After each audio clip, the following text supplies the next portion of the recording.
I used to think the key to a good apple pie was a butter shortening lard and flaky crust and lots of sugar to balance out the tartness of the apples. That was until I tried our test kitchen manager Stacy's version of deep dish apple pie. Our resident baking maven turned my assumptions inside out. The pie she developed, minus tons of butter, a shortening and loads of sugar, is the pie I'll be making from now on. Here are a few tricks she uses to get a perfect, healthier apple pie without sacrificing flavor and texture. Hilary Mayer, Associate Food Editor. Watch the best apples for eating and baking butter isn't totally off limits, just use less of it. Using reduced fat sour cream to replace some of the butter found in traditional recipes keeps the dough moist and tender, without adding tons of saturated fat. And be sure to follow the basic rule of great pastry dough likes to be cold. If the butter melts into the flour, the crust will be tough.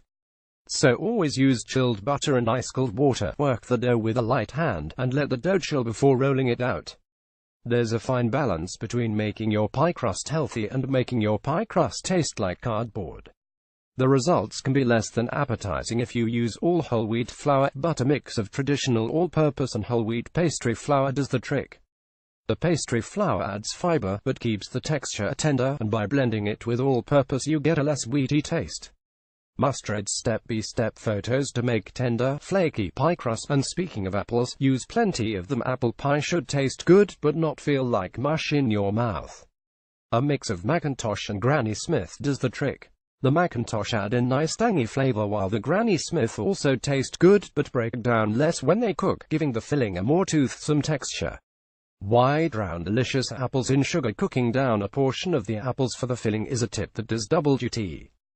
Pre-cooking means that your crust won't collapse and crack as much while it's baking. The filling won't shrink as much if some of it is already pre-cooked. And it concentrates the natural flavors and sugar of the apples, so you don't have to add as much sugar to your filling. To do this, simply cook about half the filling mixture in a Dutch oven over medium heat, stirring until the apples are tender and beginning to break down, about 10 minutes.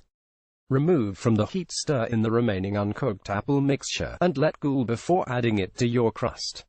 What's the best part of an apple pie? The apples. Of course, switching to deep dish allows much more room for filling. You can squeeze in about 1/12 more cups of fruit into a deep dish pie pan versus a regular pie pan. And more apples means an added bump of soluble fiber.